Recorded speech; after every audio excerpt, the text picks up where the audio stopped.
अस्सलाम वालेकुम, मैं सहर खान गोल्डन टाइम्स में आपका खैर मकदम करती हूँ। दिल से जो बात निकलती है असर रखती है, पर नहीं ताकते परवाज़ मगर रखती है। इकबाल इस शेर में इंसानी दिल की सच्चाई और खुलूस की ताकत बयान करते हैं। वह कहते हैं कि जो बात दिल की गहराई से निकलती है, जिसमें बनावट नहीं, दिखावा नहीं, बल्कि सच्चा एहसास हो, उसमें असर ज़रूर होता है। वह दूसरों के दिलों को छू सकती है, ज़मीर को जगा सकती है, लेकिन साथ ही इकबाल एक तल्ख हकीकत की तरफ इशारा करते हैं। ऐसी सच्ची बात में अक्सर ताकत परवाज़ यानी उड़ान भरने की शक्ति नहीं होती।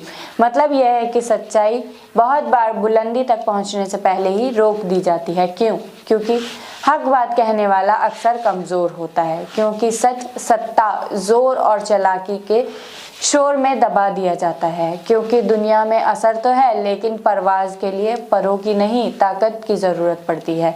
इकबाल यहाँ मुसलमान ही नहीं बल्कि हर उस इंसान की बात कर रहे हैं जो सच तो कहता है मगर हालात उसे उड़ान नहीं भरने देते।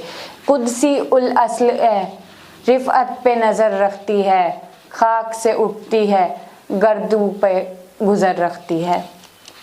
ये शेर इकबाल की फ़लसफ़ी का शाहकार है। वह इंसान की रूहानी हैसियत, स्पिरिचुअल स्टेटस को सामने रखते हैं।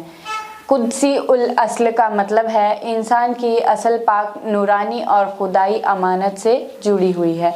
यानी इंसान सिर्फ मिट्टी का पुतला नहीं बल्कि उसमें अल्लाह की तरफ से फूकी गई रूह है। इकबाल कहते हैं इंसान मिट्टी से उठता है, खाक से, लेकिन उसकी नज़र बुलंदी पर होती है, रिफ़अत, और अगर वह अपनी पहचान को समझ ले तो उसकी उड़ान आसमानों तक हो सकती है, गर्दू।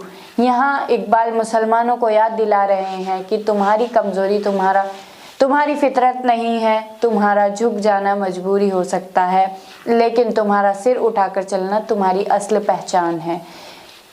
इन दोनों मशार को साथ रखकर देखें तो इकबाल एक मुकम्मल तस्वीर पेश करते हैं। दिल की सच्चाई में असर है, इंसान की फितरत में बुलंदी है, कमी सिर्फ खुदी की पहचान और हौसले की है।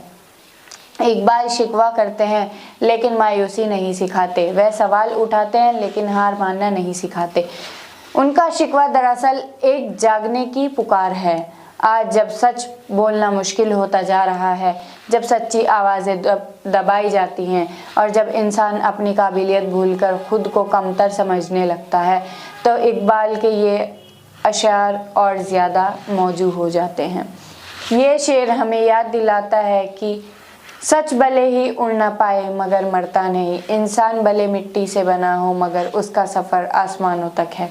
इकबाल की शायरी सिर्फ पढ़ने के लिए नहीं, खुद को पहचानने के लिए है। और अब आखिर में आपसे दरख्वास्त है कि इस वीडियो को लाइक कीजिए, शेयर कीजिए और चैनल को सब्सक्राइब कीजिए। जय हिंद, जय भारत, खुदा हाफिज़।